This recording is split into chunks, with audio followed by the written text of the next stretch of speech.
Assalamualaikum warahmatullahi wabarakatuh. Alhamdulillahirabbil alamin. Assalatu wassalamu ala asyrafil anbiya'i wal mursalin Sayyidina wa maulana Muhammadin wa ala alihi wa sahbihi ajma'in, amma ba'd. Selamat sore pemirsa. Senang sekali rasanya kami dapat kembali hadir menjumpai Anda, dan kami akan menemani Anda sampai dengan menjelang azan maghrib nanti. Bersama saya Rizfa Nur Aisyah, inilah Bincang-Bincang Maghrib. Baiklah pemirsa, pada sore hari ini di Bincang-Bincang Maghrib kita sudah ditemani seorang narasumber.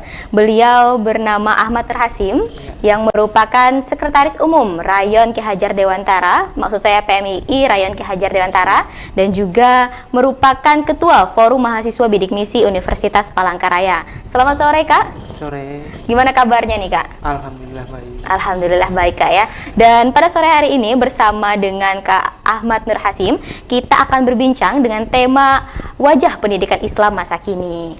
Nah, sebelum nih Kak kita membahas tentang tema kita wajah pendidikan Islam masa kini, nah alangkah lebih baiknya nih kalau kita semua nih tahu dulu nih, Kakak kan sebagai Sekretaris Umum PMII Rayon Ki Hajar Dewantara dan juga merupakan Ketua Forum Bidik Misi Mahasiswa Bidik Misi Universitas Palangkaraya. Nah, kesibukannya saat ini apa sih Kak?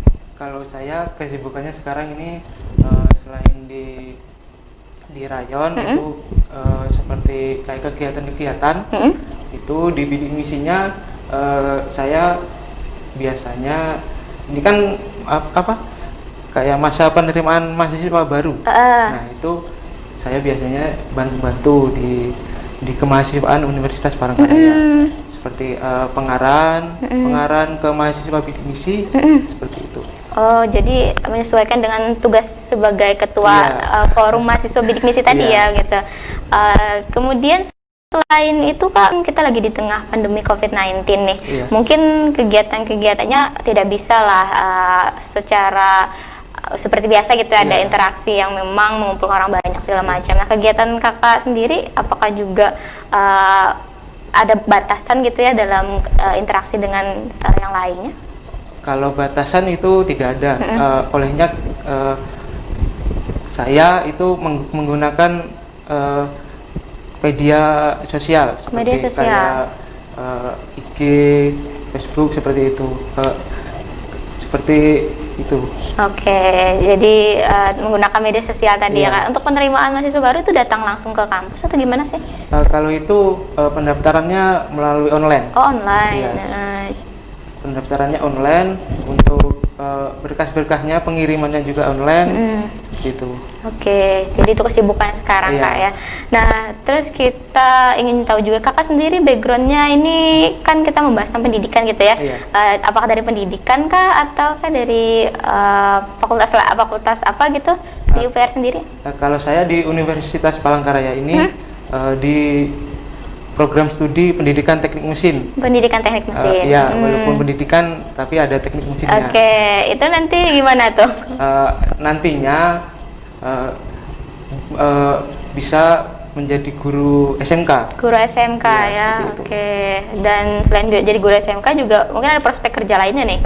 Kalau prospek kerja ke perusahaan itu biasanya bisa. ada. Oke, nah mungkin kita langsung aja kayak membahas tema kita, yaitu wajah pendidikan Islam masa kini nih Kak. Nah, Kakak sendiri, Kak Hasim ya, Kakak Hasim nih memandang wajah pendidikan Islam masa kini itu seperti apa sih?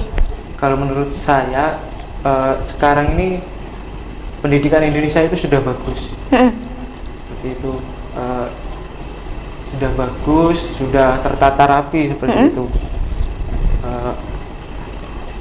Walaupun di masa pandemi ini masih banyak kayak guru-guru SMK itu menggunakan media online seperti pembelajaran daring, seperti itu. Lalu bagaimana Kakak memandang dengan pendidikan Islam masa kini nih Kak? Kalau pendidikan Islam, kan saya kan dari alumni Yayasan Sunan Rahmat SMK Sore. Di mana tuh Kak? Itu di Kabupaten Tulungagung di Jawa Timur. Oh, di Jawa Timur. Nah, itu walaupun SMK itu di sana dia diajari bagaimana beragama Islam itu dengan baik. Nah, seperti pelajaran tauhid, tauhid, akidah, akidah ya itu di sana diajarin. Ditambah lagi pendidikan kejuruannya, supaya nanti kalau setelah lulus sekolah pendidikan nantinya bisa siap kerja. Dan juga sikap pun juga terbentuk khususnya sebagai seorang muslim begitu ya. Nah, artinya kan itu ada integrasi begitu ya antara pendidikan umum dengan keislamannya seperti itu. Dan kakak sendiri bagaimana ketika menjalani pendidikan di sana? Mungkin kegiatan-kegiatan keibadahannya kah? Kegiatan beribadahnya yang sebelumnya itu masih kurang. Setelah saya bersekolah di sana itu menjadi lebih taat seperti itu. Itu memang sudah berapa lama ada di sana? Itu sudah lama sih Kak. Itu dari tahun 96. Oh, lama juga gitu ya. Dan kakak sendiri angkatan keberapa tuh? Saya angkatan 2014. Lulus. Saya lulus 2017. 2017. Terus ngerantau ke sini gitu ya? Iya, merantau ke Palangkaraya untuk kuliah. Kenapa memilih Palangkaraya sih Kak? Yang pertama pendidikannya murah di sini. Orang banyak berpikir justru pendidikan di daerah Jawa yang murah loh. Iya, di sini murah itu karena UKT. Kayak UKT-nya itu masih standar gitu standar dibanding di Jawa. Ya walaupun untuk kesehariannya itu berbeda jauh dengan di Jawa. Oh begitu. Kalau misal biaya hidup segala macam mungkin lebih murah di sana gitu ya. Dan alhamdulillah saya kuliah di Palangkaraya ini mendapatkan bidik misi tadi ya. Dan sampai terpilih menjadi ketua forum mahasiswa bidik misi itu gimana nih ceritanya? itu ceritanya sangat panjang. Sikat ya, mungkin bisa sharing Kak. Yang pertama motivasi saya yang awalnya itu cuma ikut-ikutan, dan seterusnya itu kok jadi kayak kok pengen menggali gitu nih. Seperti saya kan sudah dapat bidik misi nih.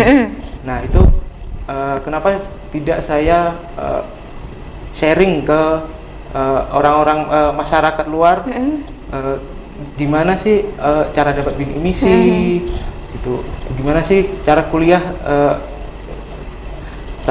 walaupun dengan keterbatasan ekonomi gitu ya.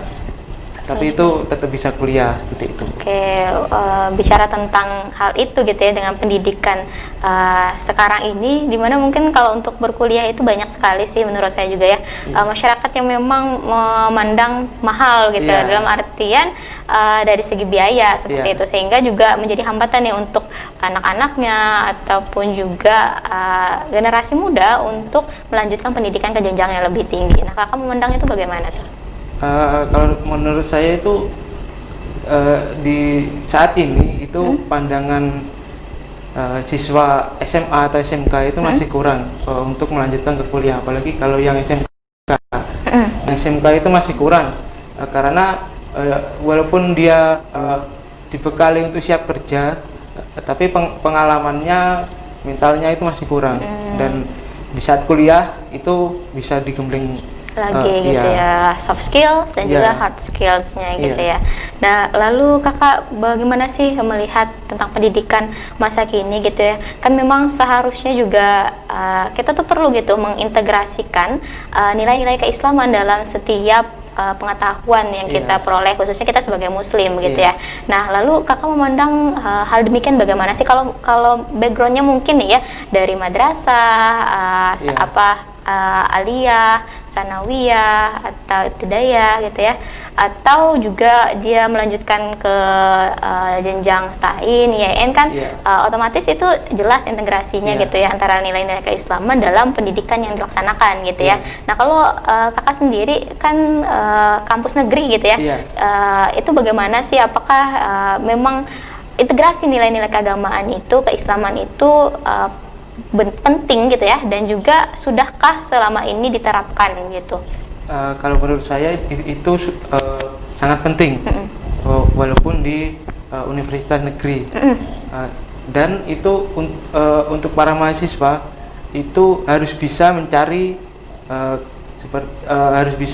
seperti organisasi-organisasi supaya dia bisa menambah wawasan keislamannya.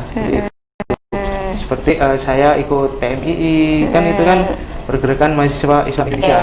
Nah itu masih di bawah naungan Nahdlatul Ulama. Dan ada juga organisasi lainnya mungkin ya, seperti kami, HMI, IMM gitu ya, dan lainnya. Mungkin kembali kepada individu masing-masing lagi gitu ya, ingin berproses di mana seperti itu. Nah, lalu kita ingin mengulik tentang tadi bidik misi gitu kayak yang kita lihat selama ini gitu ya, banyak kok gitu yang mendapatkan bidik misi akan tetapi dikatakan tidak tepat sasaran, dalam artian bisa jadi uang yang diperoleh maksudnya itu digunakan untuk kepentingan pribadi, bukan untuk pendidikan gitu ya. Mungkin boleh gitu ya menyisihkan untuk keperluan pribadi, tapi kita tahu lah gitu ada sih yang memang oknum-oknum yang juga menyalahgunakan seperti itu.